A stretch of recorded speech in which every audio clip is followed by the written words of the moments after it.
On this episode of the No Chill Podcast, we're circling back to a moment in basketball that propelled us to where the game is today. At the time, Brandon Jennings went from Oak Hill Academy to the Euroleague, and it was a move that puzzled and surprised many.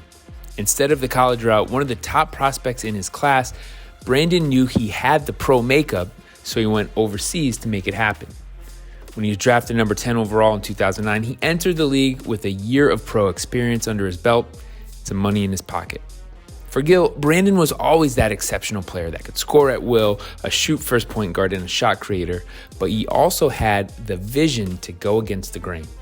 At the time, the move made headlines and few players followed the move, but as we're seeing now, a pathway has been made to where they don't need to depend on the college system to progress their careers. As for Brandon, enough time has gone by to look back at that chapter in his life with recognition for what he accomplished and where it took him to next. It's another edition of the No Chill Podcast. Brandon Jennings. Remember, subscribe to get every episode wherever you get your podcast as soon as they drop. And don't forget to check out the No Chill channel on YouTube. And don't forget, every Monday, 8 p.m. Eastern, it's No Chill with Gilbert Arenas on the Fubo Sports Network. Welcome to No Chill with Gilbert Arenas. I'm Mike Botticello. Gil, you're looking something different about you this week. Man, I got that gear on.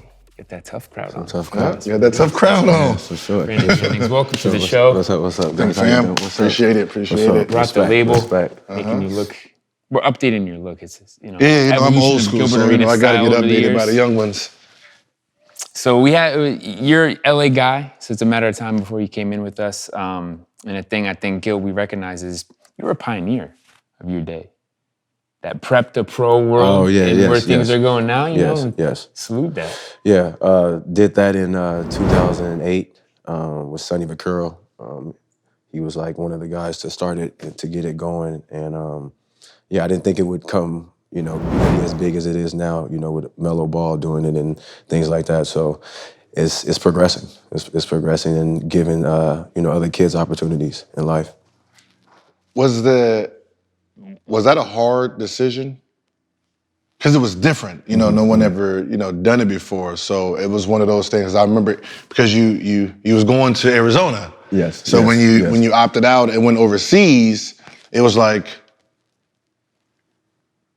was that decision just like, was it hard, or were you like, nah, I'm just gonna go play pro and get that experience first? Well, it was hard because first I didn't even know if I was physically ready for that type of basketball. And I mean, that was the first time I've ever been out the country. So I was definitely it was definitely hard. And then, the media was just killing me. Like, ESPN just, who does this kid think he is? Like, it's never gonna work. Like, skipping out on college. So it's kind of like, I was kind of like a villain kind of for a minute. So, but once I got there, I just started working on my game and, I just started experiencing different things in life. So it was cool.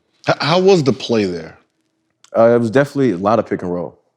A lot of pick and roll basketball. Just a lot of teaching too. So, and I needed that. Coming from Oak Hill, number one player, thinking I'm the hot this, and go over there and just get a reality check. It was really, just really good for me. I'm gonna say it took balls because you had to know all that media hype was and the scrutiny is coming at you. For a young kid, someone's got to go the other direction.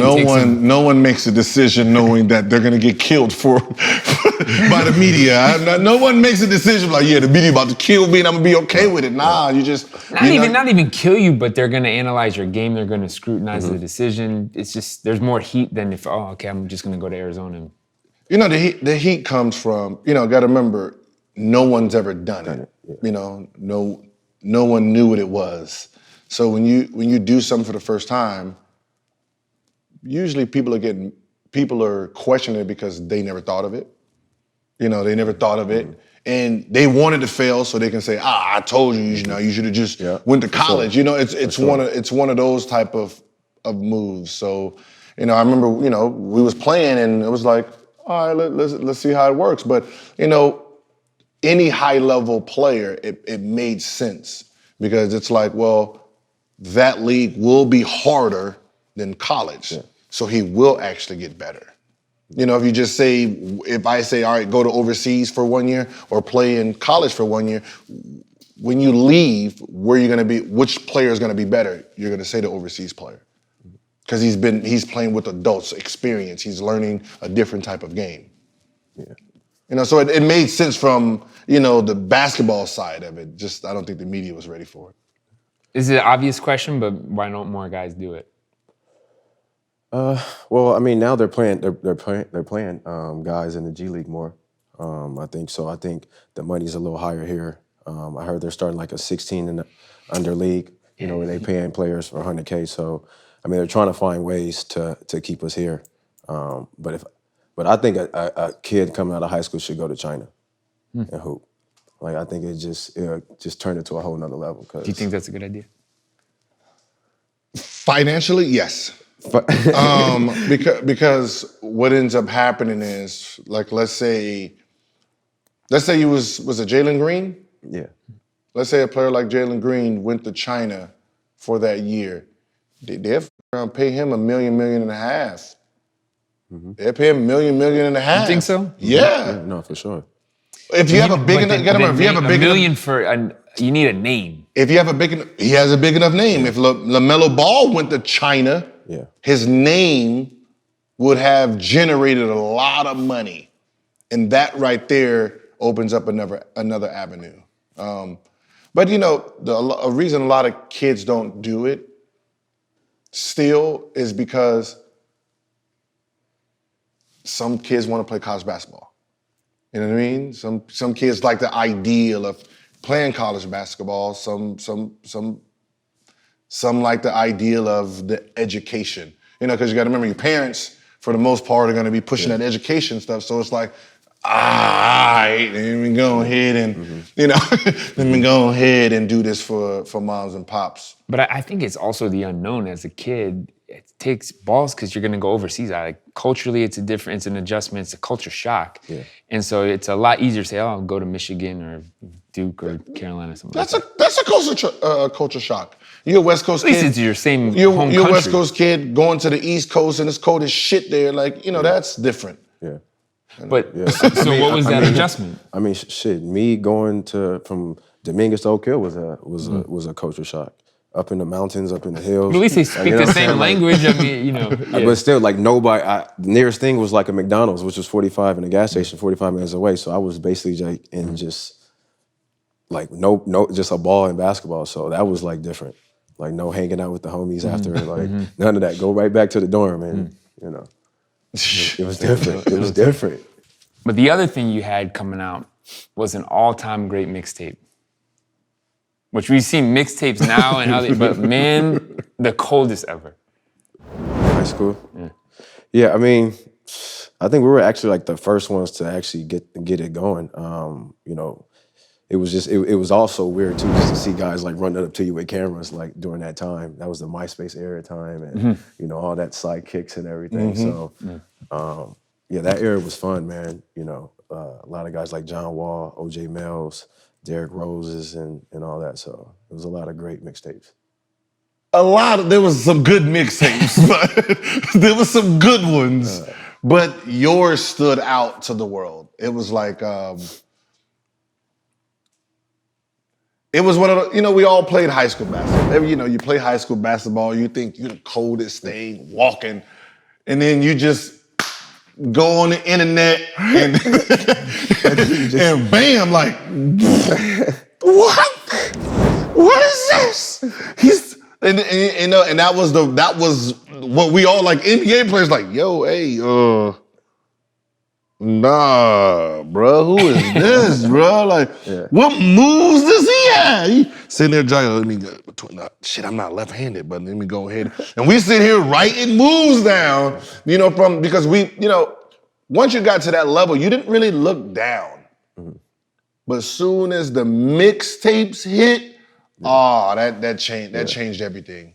And you were part of that wave that shifted. Because you got to remember, we're pros and we're seeing high school kids do shit we didn't even think of. You know what I mean? And we're sitting here that's coming. We gotta we gotta change our game up. Fuck the people who we're playing against now. They got them regular ass crossover moves. This is some whole different type of stuff that we ain't even ready for. So we had to adjust quick. And you were at that time, you were just playing your game, being yourself. Mm-hmm. That was captured, right? Cut up, looked cool. Now some kids do it for the mixtape, and they want that part of their game showcased in the mixtape. I think I gotta blame the internet for it a little bit. I mean, because when we were playing, I mean, you know, back when I was coming up, I mean, you know, guys like Gilbert Arenas, you know, the Drew League and everything like that was like, you know, when the Drew League was in the middle of school, you know, so it was just different. Like the era of the UCLA runs were different. I remember being a young kid going up to UCLA playing on the same court with you guys and, you know, Paul Pierce and all this. So it was just, you know, we were around just a lot more and it was more rare and raw. Back then. It was just raw because it's like, you know, it was real basketball. Yeah, it was just real. So when you got a chance, it was like, yo, I have to prove my point. Like I got to prove my point like right from the jump. I was gonna say it was more intimidating. Yeah. Yeah, but you gotta remember it's real basketball. So it's not like, you know, we're going out there and we're purposely trying to, you know, it's like now it's more of the back to the old N1 style. You know, we're doing it to be on the mixtape. It's a lot of teaming up too. Yeah, this was just basketball and it was just a very high level skill of him hooping. And that's the difference between now. Like you can look at a player and say, all right, he's talented. You can say, okay, he's Instagram good. You know, you can actually see the difference. Or now when that kid comes in the gym, we saw your little mixtape. Now we're gonna show, you know, now you're with the big boys. Yeah, but that's what I said. A lot of kids get barbecued because of their mixtape. Yeah. They get barbecued because of their mixtape. Their mixtape made them seem like they was some killers. And then you be like, and then you go at it. But that's what I'm saying. Back when the mixtape, you talking about Derrick Rose and all, it was real basketball just filmed and cut up and showcased. Now it's a little different. Kids are playing for the camera. You know, that was just raw and that was just unfiltered. It was unfiltered, raw, and we cared a lot about like who was ranked up above us. Like, remember that? That was big. Like seeing them new rankings come out, you're like, oh no. Like they took that personal. Like, well, you get to say that. I didn't know. Like I was number 100, and I got the 99. So I didn't really know. I didn't know the top 10 until I was in the NBA, and I started like looking back to see who was my peers, and you know that was like, okay. Yeah. Like the only person I ever knew that was like, it was DeMar Johnson. You know, he was ranked number 1 all through. Carlos Boozer. And that was pretty much it. You know, I didn't know the Joe Johnson or Keith Bogans and any of those guys that was up there. So you mentioned going to the old Drew setup or UCLA runs. What was the LA hoop scene like coming up? Man, that UCLA run was it was 3 courts going. It would be like, you know, I think UBD, everybody would be on one court, like everybody would be over there. Then, you know, because the middle court, right? It was the middle court, the winter court, and then if you lost, you had to go to the side court. It was just good basketball. I mean, and being so young, being around all those, you know, athletes and everything, it was just great. Like, because by the time that hit for you, the era of guys there that became stars in the league, now still playing in LA, but you had these young kids that now they're playing, they're future stars. And it was sort of a golden era for LA hoops. Yeah, when I was playing, or when I was trying to get to that run, there was really no high school kids.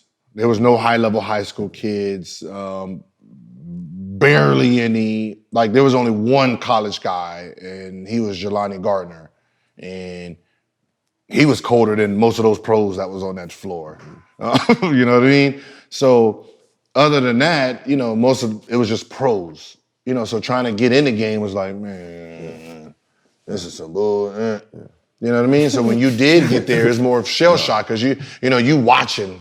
You know, now, you know, these, you know, they get to experience that their junior, sophomore, senior year. You know what I mean? Getting that run, getting adjusted quicker and faster. Well, who changed that? Shit, I don't know. I don't know. Your class, basically? No. 08 was a good class. 08 was killing. For UCLA, like I got in my senior year, But who was in your but it was group? probably a little bit after me. Me, when? So you're after Trevor Ariza them, right? Yes. Yeah. So was it like Russell? So it was like Darrell Wright. Yeah, like D. Wright was still young. Like he was in the league hooping at that time. I think with Miami or something like that. But he was still young. Yeah, that's like, before the coming in. injury. Yeah. See, so it would have been probably that second that group. DeRozan? Nah, No, a little bit before him. Yeah. Right? Yeah, no, it'd been a little bit before DeRozan. So Darrell Wright, big kid who went to Detroit, Amir Johnson, that group. Yep, that group. Marcus Williams. Yep. Pooh Yeah. Like Pooh Jitter them. Yeah, that group. That era. Yeah, so that era. How about now, though? Now I'm away from the game now.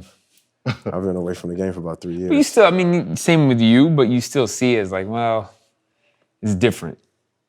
We had a lot different. It is different. I mean, the era of basketball is just different, though. Just in general, like it's a lot of filming. Like the UCLA runs and have a lot more filming now. So back then, there was no cameras, there was no nothing. You just had to know. So it's just different. Like what's so funny is now, like there's, I call them, like game change players, right? This is your era of a style. That's the funny part about it. When you came in when point guards were still trying to be point guards. You know what I mean? They were still, it was on that urge of right before point guards was allowed to just say, let's go. See, I was like Iverson was before me, where they was like, all right, you go to the 2. Then you had, Steve Francis. He was a showcase guy. He wasn't a dominant scorer. Like he was more of oohs and ahs. He didn't really, he put up 16 to 18. So he was just different. Then you had a Marbury, who was that 20 to 24, 8 assists, but he was a ball hog. That was the label. 8 assists, you're a ball hog. So, and then I was just unselfish. You know what I mean? That was, so when you came in, I remember it. You hit the 55, right? And I said, he has 2 options. Either he keeps going, his veterans is gonna try to put a hold on it. And I said, that's where he's at, because he is the new school guard that's gonna come in and make scoring okay. Or I think you still have Michael Redd. Yeah, Michael Redd was still there. Yeah, you still got your vet, Michael Redd. And who else was there? Bogut was there. Yeah, Bogut. So I'm like, you already proved that you're like, oh shit, he can put up big numbers. He is the next wave. Yeah. So it's either he just says, fuck everybody, this is who I am, adjust to me, or they're gonna try to make him adjust to them. Yeah. I battled with that too a lot my rookie year. Yep. Trying to figure it out, because it was more like, like you said, it wasn't really a thing for point guards to be just scoring like that. So I battled with that a lot. And that's why I feel like I was real inconsistent a lot. I feel like Milwaukee wouldn't let me be who I wanted to be. What's so funny? It showed. Yeah. It showed in the game. It showed in the game. It was like very aggressive, and then it was like backseat, kind of aggressive backseat. And I'm like, oh, it's them. He's battling. He's battling who he is right now. Yeah, even with the high top. I came in there with the high top, like all that. They were trying to dumb it down. They were trying to always dumb me down for stuff, and I was just like, oh, I ain't fucking that. Like, nah, like we gotta, this is who I am. This is what I bring. If I can't be myself, then that's just, my style is important to me. Yep. Who is that on though to help you with that? The coach, a vet? It's a little bit of both, because if you're a general manager and you don't know what you have, you can f it up. If you're players and you see something that you don't necessarily agree with, you got to remember, you're a rookie. Yeah. So my word means a lot.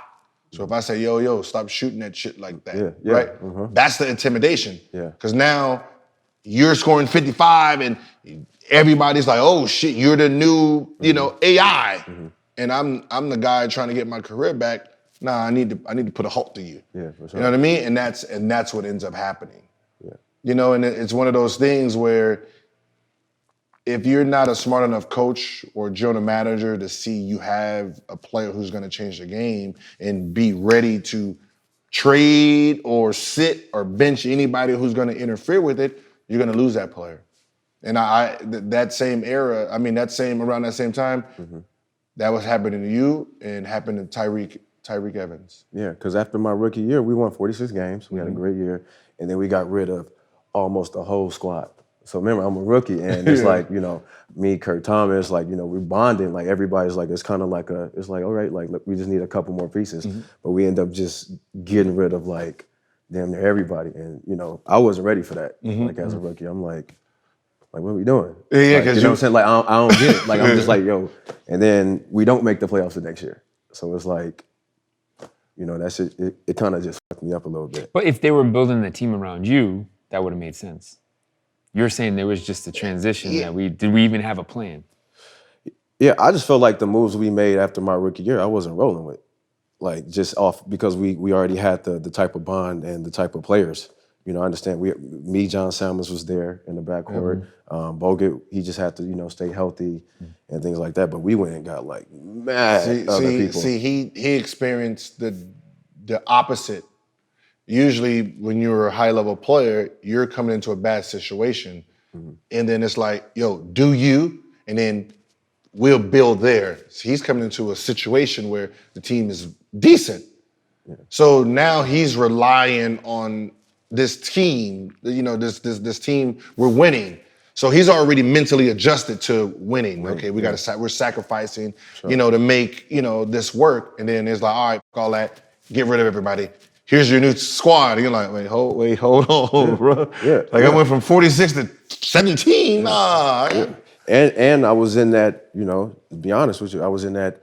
That's when I had vets that were still, like you said, trying to get their careers back and things like that. So it was battling all that. So now I'm really just kind of like, y'all go ahead. Like, y'all go ahead. Not to mention coming in from overseas and that hype around right. that. So. Now, that's what I said. It's usually like when you see a player like having a real up, real down, and then he's just sitting, is because he's battling with vets they don't want to let go. Think about that, Gil. How would you have handled that? All right, there's this young kid, a lot of sensation around him. Seen the mixtape, he goes over and plays overseas. Now he's coming in. How am I going to handle that? But remember, I had John Wall. I know. So I knew I couldn't compete with the future. Right. So instead of me competing, here you go. Yeah. Which and I take the back seat because I knew if I want to survive, I have to be able to adjust. He doesn't have to adjust. He's the new guy. You know what I mean? So, that's where I gave the keys to John Wall. When I was a rookie coming in, I got Max Antoine, right? I got Larry Hughes. I got a full squad. When I got in, I didn't give a about none of them. Dude. I remember I'm racing down the court because I talked to Tony Parker, so he's a rookie too. So he's over at so he started he's with Tim Duncan and Dave Robinson. Yeah. So I'm like, yo, so like what do you do? He's like, in half court, just get them the ball and I'll cut it. And if they pass it, they pass it. If not, on a fast break, I just try to beat them down the court so I can score. Oh yeah, all right. Yeah. So that's all I did. I just went to the rebound and took off, right? I tried to take off this area and play. Yeah. And then I remember Antoine, hey, slow down, Rook. Nah, speed up. Speed up. Yeah. So that's how I was getting my points, just trying to hurry and beat them down the court. And then I remember we were bumping heads. So like my first 2 years, it was a bump. Like they were benching me, they were doing all this, and I'm like, if they break me now, I'm broken forever. You know what I mean? And that's when I realized that just like any level, everyone's trying to test where everyone's at. You know what I mean? So it's like, well, if I want to survive, I got to be able to just, you just gonna have to be mad at me. You know what I mean? So after the games, I was getting my ass whooped for not passing. I don't care about none of that. Tie me up, throw me in the water. I don't care about none of that. I don't care about none of that, bro. I'm getting these shots up. Because I got 2 years, so I have to. I'm trying to get to that next contract. I got 2 years. I got fucking less than 100 games. I didn't have no time to just sit back and say, all right, let me just play my position. Try to figure this out. I didn't have that luxury. You know what I mean? But I seen it all the time. I remember when I had to talk to Nate. Like we already had a game plan. Got a game plan. All right, Nate. This is what Nate is gonna do. Be careful. So we come in the game, and I'm like, all right. Watch him on the weak side.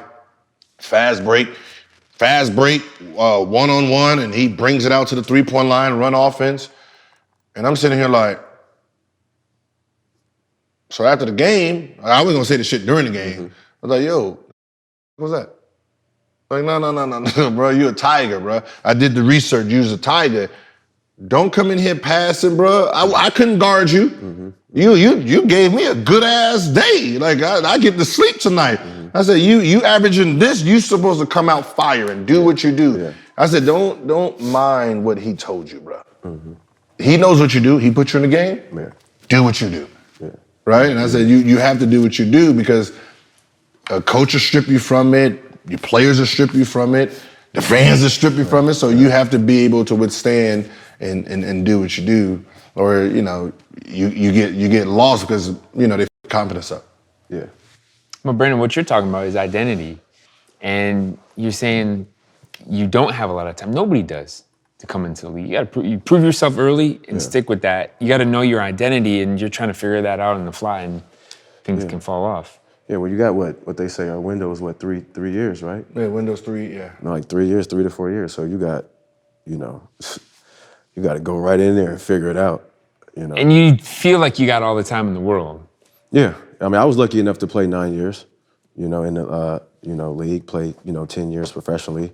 So, it's a blessing. You just got to look at it, and you just got to keep growing, and just like you said, just keep going and keep moving forward regardless, with everything. Yeah, I always look at situations though, like you look at players and you be like, well, if he was on this team, oh my God, he would have been way better. Do you do that? If he had that system, oh man, that would have been hard to guard that system. Because I remember we was playing you guys, right? And Nick was with me the whole time. Because, I just got off my knee surgery. Okay. So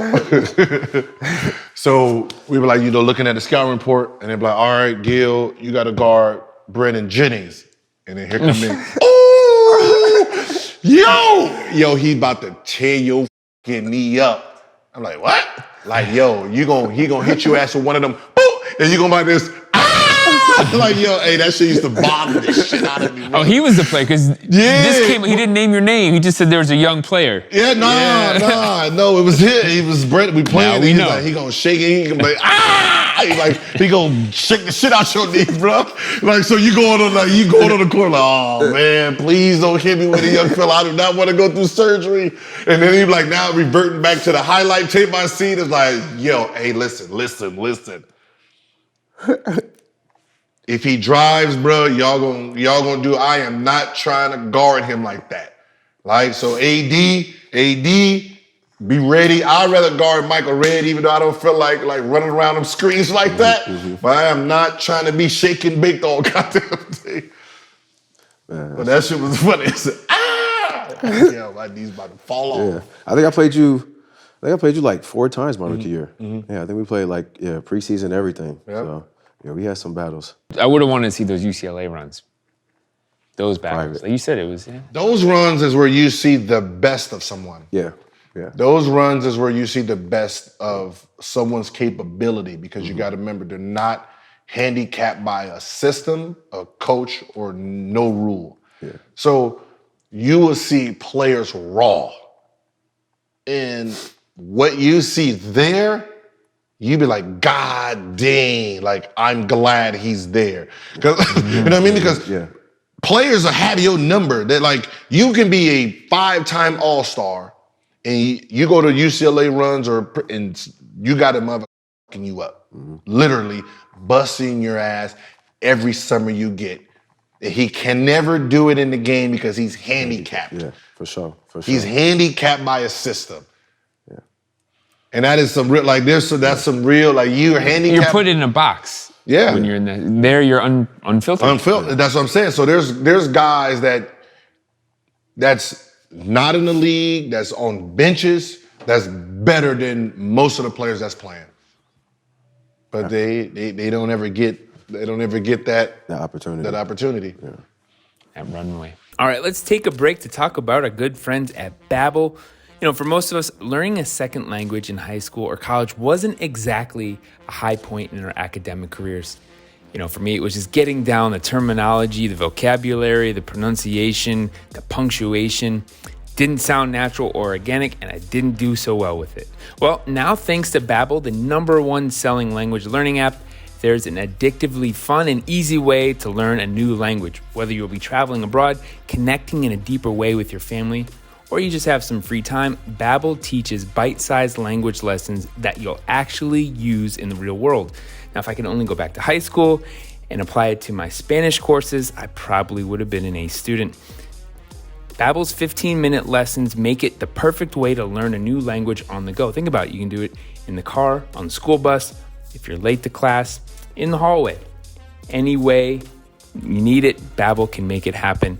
Babbel designs their courses with practical, real-world conversations in mind, things you'll get to use in your everyday life.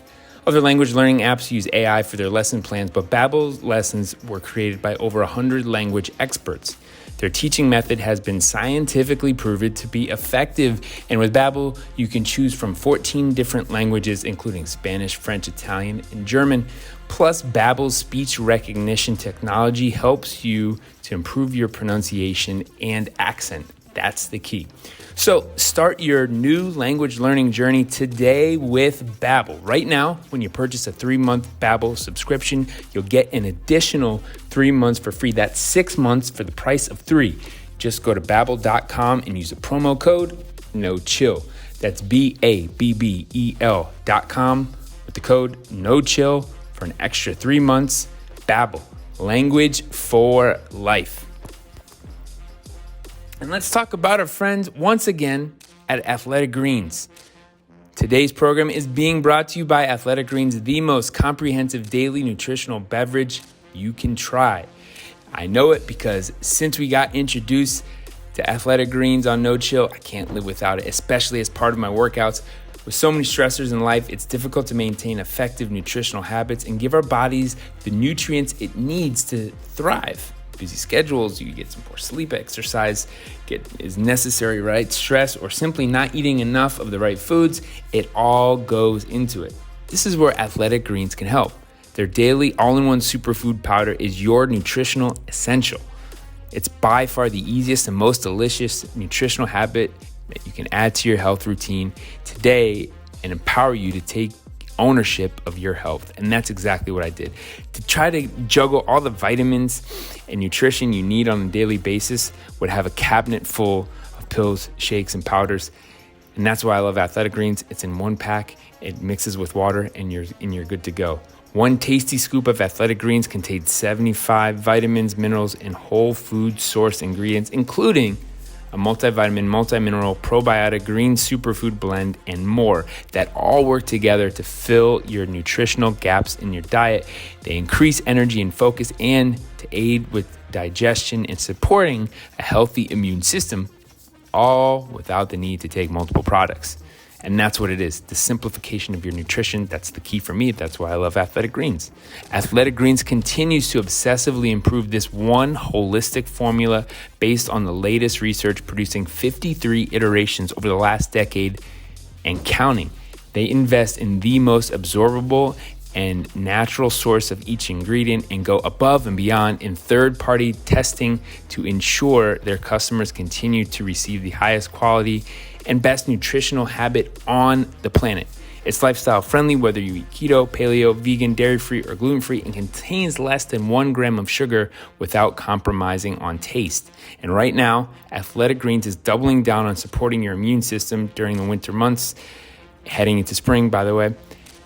they're offering fans of the No Chill podcast a free 1-year supply of vitamin D and 5 free travel packs with your first purchase if you visit our link today. You'll basically never have to buy vitamin D again. So whether you're looking for peak performance or better health, covering your bases with Athletic Greens makes investing in your energy, immunity, and gut health each day simple, tasty, and efficient. Simply visit athleticgreens.com/no-chill and join health experts, athletes, and health-conscious go-getters around the world who make a daily commitment to their health. It's every day. Again, simply visit athleticgreens.com and get your free year supply of vitamin D and 5 free travel packs today. Okay, real talk here. That soap or body wash you're using, it ain't it. It's packed with harsh chemicals, synthetic detergents, and it's brutal on your skin. If you're ready to step up your game to soap that's natural, great for your skin, and doesn't smell like a middle school locker room, Dr. Squatch is where it's at. Dr. Squatch is changing the way men approach hygiene with their natural personal care products that make you feel like a man and smell like a champion. All of Dr. Squatch's soaps are made in the USA using the finest ingredients nature has to offer. That means natural cleansers and nourishing ingredients that are actually great for your skin. Dr. Squatch's soaps come in a huge range of natural, manly scents that are going to transform your shower. Whether it's their best-selling pine tar or scents like bay rum and cedar citrus, you're never going to have a boring shower again. And when was the last time you changed up your soap routine? It's time for a new scent. Think about it. Make the change. And if you really want to make it easy on yourself, you can also subscribe to Dr. Squatch, just like hundreds of thousands of other guys out there. Every month, fresh bars of Dr. Squatch show up at your door. It's super easy. They've also got a full lineup of personal care goods like deodorant, hair care, and toothpaste. That's what it was. It got me thinking, it's time for a change. These showed up at my door, and it's definitely overdue. So right now, new customers can get 20% off orders of $20 or more when they go to drsquatch.com and enter the code DSC-NO-CHILL. That's drsquatch.com with the code DSC-NO-CHILL for 20% off orders of $20 or more. That's some real talk. 31. You're 31, right? Yes. Why are you not playing? Why I'm not playing? I'm not playing because I just fell in love with something else. I'm just moving on with my life. Just far as like the mental outside of basketball. I went through a lot mentally, family and friends and stuff like that. So I'm just in a different space. Was it the experience? Just the experience of just those 9 years? Yeah, just those 9 years. And I just needed to start loving myself again and just start doing what's best for Brandon. So I just feel like I'm just doing what's best for Brandon, the vibration, what I'm on, my new company, and I just accept it. I did my thing, 10 years, and I just accepted. And I'm ready just for the next chapter. What's so funny is that's when I was in Memphis, right? Yeah. I used to watch. I had Jeremy Pargo and Josh Shelby. Those were the two rookies that was in with me. So I used to just, watch them. They put their work in, right? Game time comes in, sit their little asses on the bench, Gil get in, right? Mm-hmm. And I'm training with them, trying to show them how to be professional, show them how to work out, right? I'm not on their level no more, right? Mm-hmm. I'm not on their level mentally, physically anymore, but they're getting benched because I'm a vet. Mm-hmm. At the end of that season, I sat there and I had to ask my question, do I love this anymore? Or was there too much bullshit, that just says go a different direction? Yeah. So people actually thought I was blackballed because of the gun situation. I played in Orlando after that. I went to Memphis after that. I was I didn't love it the way I did. Mm-hmm. And since I didn't love it no more, I don't want to be on one of those guys that sat on the end of the bench holding up a spot for somebody else trying to live their dream. Yeah, sure. And that was my reason, But, I was looking at you, I'm like, 31, damn, Steph is 32, this person 33, this is your game, right? Yeah. This is, and I'm looking at wait, hold on. he was handicapped in his early career of that style, but this is his style right here. Sure. Yeah. And at 31, this motherfucker still go out there and just try to. No, for sure. I feel like I could still go for sure. And I'm like, this is his style of the guard that's in pick and rolls, that guard that gets to go one-on-one, mismatch problems. That way eat this era up. And I said, you was handicapped by my era still, but this is no big. This is spread. This is your era. So I was trying to figure like, no, man, get back up in there. Yeah, I still could. I mean, you might hype me up to. That's what I said. It's like it's like, I mean, you got to remember, everyone that's still at a high level are actually older than you. Yeah. Yeah. Russell's older, KD's older, James Harden's older, Curry's older, DeRozan's older. CP, yeah. Yeah, see, I mean, you know what I mean? And that has nothing to do with speed. You're still faster. Still can shoot like it's one of those. But the real thing, what Brandon's saying is that people don't understand. Oh, you get millions of dollars to play basketball. You know what you're doing at that pro level. But the point is, if I'm not feeling it, if it's the my mental, heart's not into it. It's the mental. It's the mental. Sometimes when you work so hard and you don't see the fruit of the labor, you get discouraged. Yeah. You know what I mean? And you know, the free agent year, I know like mentally that hurts too. You know what I mean? You out there busting your ass, you looking at your numbers and this is what I'm gonna get, and they like, you know, you can do it 1 year and you're like, Yeah, I was butthurt my year when I tore my Achilles, and you know, like and then other people got paid, and it's just kind of like, I got to sign in 1 year. Like you just saying, it's just like it's just kind of like, here we go. Yep, and then sometimes the business of basketball screws. Yeah, it takes the fun away. It takes the fun away. You know, and people don't realize that the business of basketball sometimes takes the fun away and takes the passion, out of someone's journey. You know. That's why your team got to be strong, though. You got to have a strong team. And it starts from home, too, though. Yeah. Like, you got to make sure your home is straight. You got to make sure your team, everybody's around you. So, I think that's where it starts. But sometimes even your home situations, no matter how strong it is, they don't understand this part of it because they haven't been there. Right.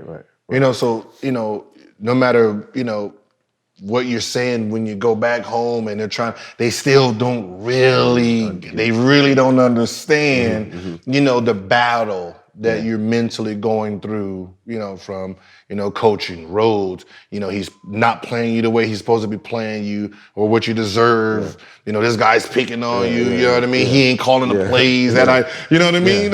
Like I remember hearing a Kobe story, which is funny in itself, but it makes sense. It makes sense. Right. So Kobe's averaging 35, right?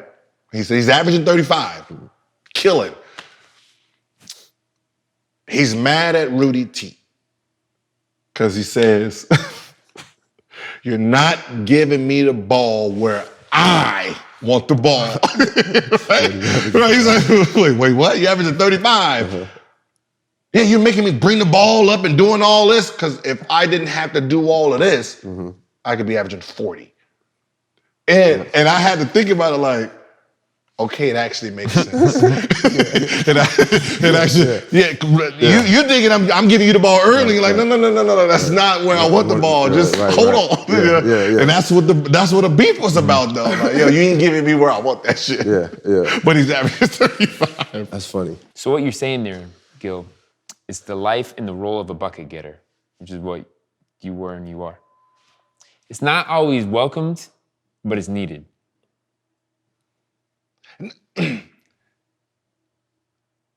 It was always needed. There was this, Magic Johnson is the one who made that pure point guard a thing, even though he was, a small forward and he had point guards on his team. But they just end up being scorers. I'm the type of, player and, coach that I want all my players as weapons. I don't want a dead man on the court. Like I want everyone a utility guy. Everyone can be able to put up, I'm a guard, so I want my guards to score. Like, the more you can score, the easier it is for the pass. If you're coming out thinking pass, he's never gonna get an open shot. If you go in thinking score, score, score, that means his man has to help. When he helps, then you pass. So someone like, Russell, the reason he can score, he averages 10 assists ain't because he's passing shit out of the ball. He probably makes 20 passes. You know what I mean? But those 20 passes is here. I'm trying to tack here. You know what I mean? So he's getting 10 assists versus someone who's making 100 passes getting 7 assists.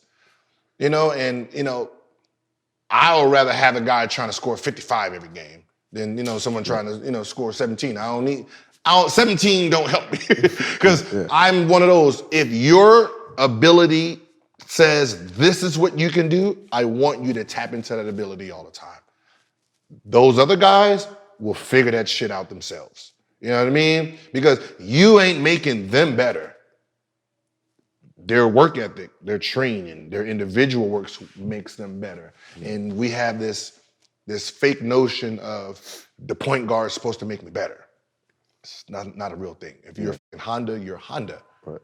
You're Honda. I can't make you a Ferrari. That's not how that works. You can upgrade your own little piece, get your new engine, put some little spoil. That's what you can do to your own car and make yourself valuable in this game. Sure. You become a 3-point shooter. Now when I throw it and pass it, you make sure I didn't make you better. You worked on your game, made you better. But they have this fake notion of guys make each other better. Did Curry make Durant better?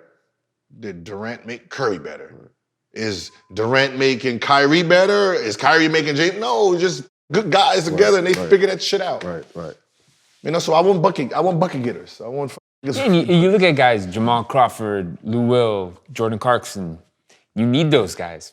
There's going to be a point in the game or a point when you had a plan and that's off.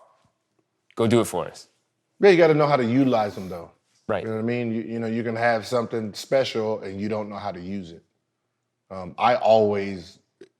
Especially, when I was playing, I hated that 6-man who got buckets. You know what I mean? It's like it was one of those things. Like, man, hey, my guy sub me out. You're saying he puts pressure on you. This is the starter average is 4, bro. This 21 coming off. I'm not guarding him, man. Right. That's funny. Yeah, bucket getters. And that's what ended up happening because you remember back then they had when I was in, you had starters or Ivory. Royal Ivy? Royal Ivy. Players like that. He's just there for defense, gonna get 2. I can guard him all damn day. Mm-hmm. You know what I mean? I didn't want what was coming off the bench. Right. I don't want Jamal Crawford coming off the bench. Yeah, no, that's true. That's what I said. That's when they had the fake. They had that. Like, I guard Patrick Beverly all day. I do not want to guard Luke Williams coming off the bench. No, thank you. I can have that. Yeah. So you see what it is. You see how the mind works and the theory there. So let's ask Gil some questions. Dive into it. Ask Agent Zero. Ask Agent Zero. Is it true, right? When you used to get off planes, they said you used to go to the gym and be in the gym like 3 or 4 in the morning. Yeah. And literally be off the plane and because I went by my routine. I had to do early in my career I was studying the shooter's wall. You had the rookie wall, and then he has that shooting slump. Okay. So I'm trying to figure out a shooting slump. What is a shooting slump? How do you get in it? How do you get out of it? And, I started realizing when I was tracking my shots, how that happens. If you're on a West Coast trip, right, and you got 9 games in 13 days, you ain't really getting no shots up like that. Right. You know what I mean? You go the day before the game or the day of the game, get your pregame shots in, then you play. If you're the star player, taking about 12 to 20 shots, right? Mm-hmm. And then you have a game the next day, do the same little routine, and then you have a day off, you take the day off, and then, so in that 5-day, span, you took less than 500 shots. Versus when you in the summer, 300, 400 shots a day, 500 shots a day. So your shit is on point. Yeah. So you're not having a shooting slump. It's just not A1 like you once was. So I had to figure out how to keep the volume up. You know what I mean? So when we landed, 5 o'clock, I try to get to a gym, get my 200-300 shots in, and that's what I would do.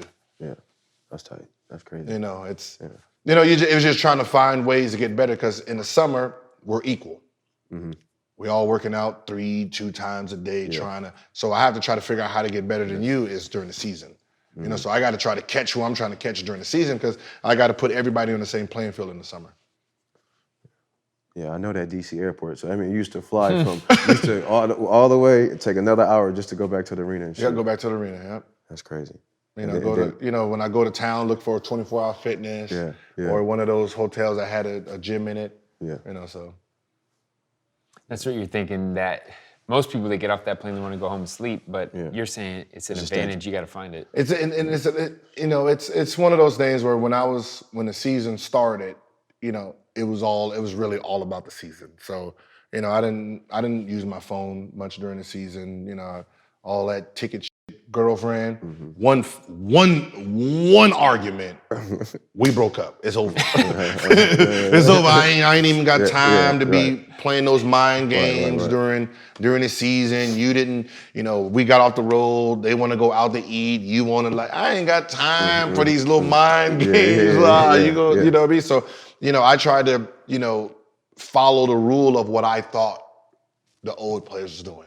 Okay. You know what I mean? The Magic Johnson, when you heard those stories. Yeah. So I was trying to figure out how to get better, because it was one of those things where when I came in, I didn't have money. You know what I mean? I spent that on chain, Escalade with speakers in it. So I came in broke. So there was no clubbing for me. There was no really trying to go pick up girls because nigga ain't had no money anyway. So it was one of those things where I just had to sit in the gym. So by the time I got popping, I already got a habit. Yeah. You know what I mean? Yeah. I'm stuck in my habit now. Yeah. All right. Well, we mentioned this.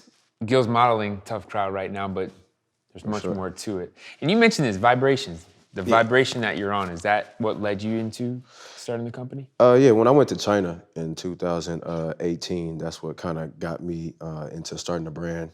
I was like the only black person in, Taiyuan. So it was like, it was just tough. And I used to always be like, man, this is tough. Like, this is a tough crowd. So ended up just buying the name. I was sitting on it for like a year because I didn't really know what I wanted to do with it, and started making clothes. And I was just like, I took a shirt and I was just like, why not just put tough crowd on the collar? And we just ran with it from there. So it's been good, man. The experience has been great. Man, just meeting a lot of people, and a lot of people I used to know from before. So it's like, it's all coming back full circle. That's the crazy thing about life. Like, everything comes back full circle. So when you say make a shirt, are you designing the shirt? Yeah, we're designing the shirt, washing it, doing all type of, things that we have to do. Hands-on. So. Fun. Like, it was so funny is I own Agent Zero and Hibachi, right? And was gonna do clothes, and I was like, I don't know. You know what I mean? I wanted to start, it, but I just don't like jumping in. You know what I mean? I don't like, just jumping in and stuff, but I'm like you, I sat on it. I'm sitting on it trying to figure out what I'm gonna do. I started a trucking company. So I started Agent Zero Transportation. That's tough. So that's, they said you have to do something with the name. So I'm like, all right. And I started Agent Zero Trucking Company. Got me 2 trucks, about to put them on the road and then go from there. That's how it starts, though. I mean, I don't know where Tough Crowd's gonna go. It can, but definitely have plans. Definitely, thinking about the future. I want to open up a school, like a Tough Crowd little academy for like 7th, 8th grade. Before they get into high school, get them tapping into different things in life. That's like the toughest age, actually. Yeah, right. But it's important though, because that next step is high school, and then after that it's Yeah. Good luck. And even what both you guys are saying is these things come to you. It wasn't like you said, okay, I'm gonna do this like on purpose after this, after this. It was just something that caught your eye or you're actually passionate about. And that's the key to it. You know, wherever it goes, it's gonna be on the strength of your energy. Yeah, it's just drive. It's just drive. That's why I asked him, I said, you know, was it true about you know, doing what you did during the season? Because that's just the drive that these kids need to hear. Like, you know, I'm still trying to find ways to keep getting better and trying to stay ahead of the game. You know, and that's really the key. I think sometimes what we lose sight of is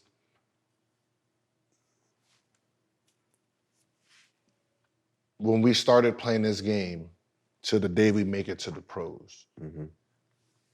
That's how long the training was to get there. Yes. And I don't think we actually sit there and understand. So if you started at 10 and it took you 10 years to get to the pros. Yes.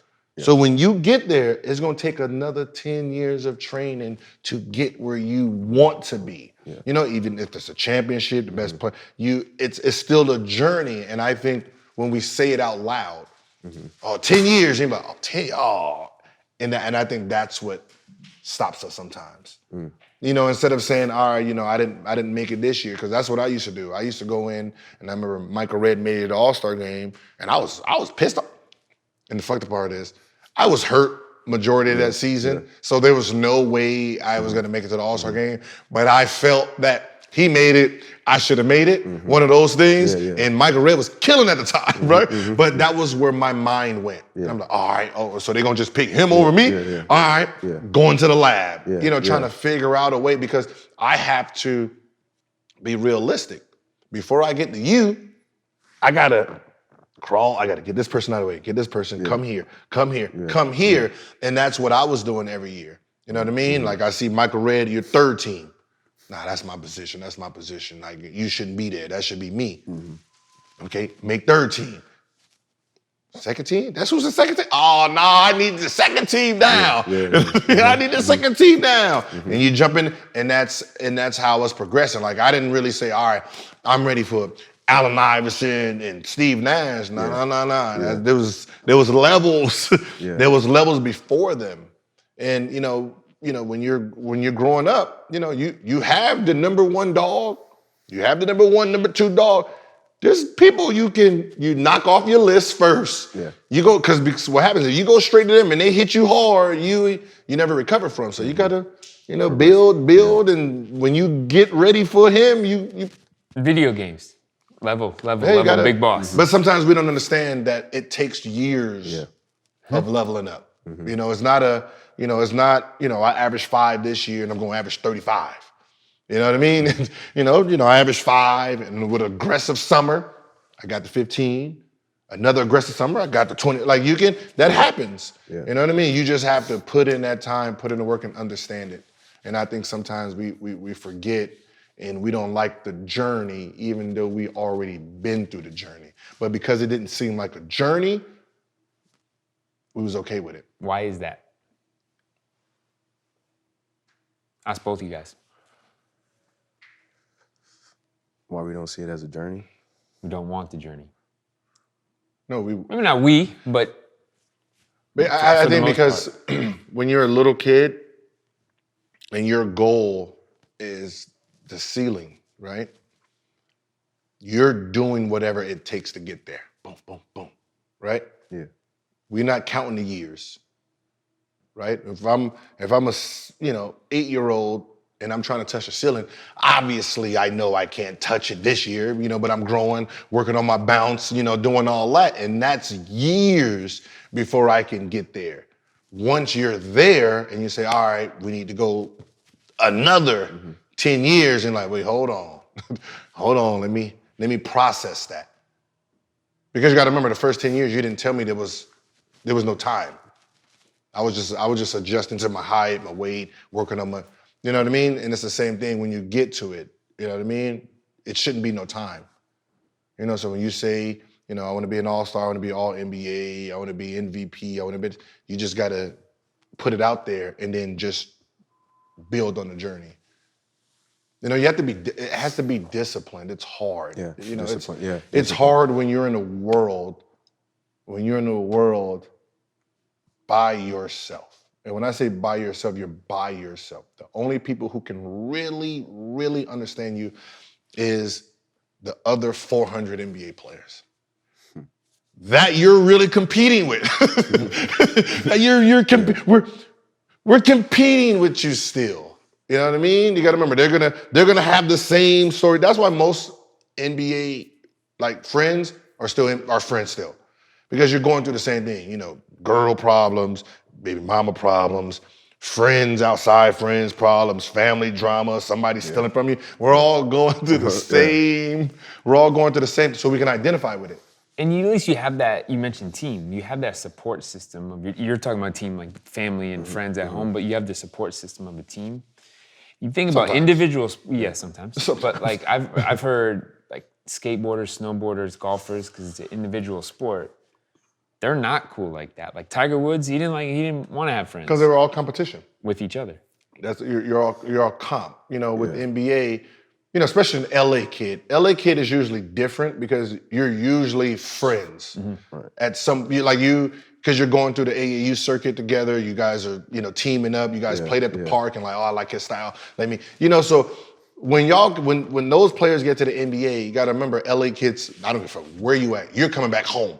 You know what I mean? First thing smoking. See, as soon as the season's over with, I have my exit meeting and bye-bye. So all the LA kids are back home. They're gonna club together. They're gonna hang out together. So the LA kids seem like more of a family than everyone else. Yeah, I mean the Drew League. Yeah, the Drew League. So that's what I said. So you don't really, everything. I've never heard of two LA players beefing. You know, over just beefing. Like, you know, I never really heard of, you know, players like that. You know, because you're home, so you're gonna even if your neighborhoods are against each other, you're gonna have friends who bridge those gaps. Yeah. And I was a Valley kid. I had LA friends who went to Crenshaw and some went to Westchester. Some of them we go to party. One's blood, one's a Crip, and you know what I mean. It's like whatever. Depends on whose shoe is. Depends who I'm friends with today. For real, neighborhood, I'm with him. Bye bye. You know what I mean? And that's how it worked. You know what I mean? It's different. Like, I mean, you know, LA is, you know, it's one of those things where you're glad to be here because the hoop game is just a whole different game. Yeah. And opportunities that come in. You mentioned that with Tough Crowd. The people that you know that were in your life, they came back to it. Yeah. As an NBA player, you said it was a great part of your life, it was part of your life, but that opened doors for you to do other things. Yeah, just show my creative side, that we're more than just athletes.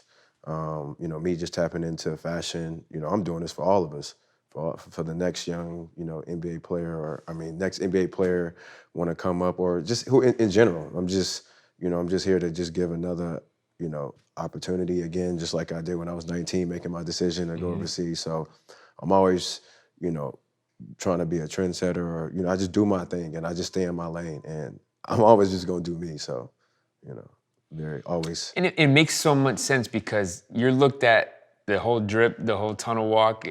You're wearing somebody else's stuff, and now you see. I mean, Russ has Honor the Gift. Super Honor the Gift. Why not do it? You know, I'm like very knowledgeable about it. The successful one is going to be the one who puts his love into it. You know what I mean? You know, he said this is his next career, and that's how he has to treat it, like the next career. Yeah. So, and it's more just being more disciplined, like you said, patience, and being able to trust the process, like, of it. Because I had Tough Crowd since 2018, it's 2021. So, you know, it's 3 years. So, you know, every year we're getting better and better, and, you know, like you just said. That's how you look at it. I mean, that, you know, I remember, I think it was Nelly who said it. He said, you know, people was like, yeah, you fell off. I was like, no, I had a career. A career.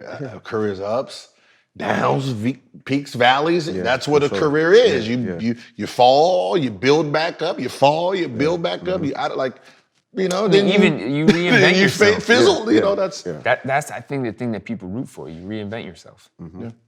Yeah. You know, you gotta try. You gotta try things. You know. So it's like some years, you be safe. You know, because you don't know where the trend's going. Sometimes you try something edgy, and if they don't like it, okay, do something different. Like, you know, that's what I like about Kanye.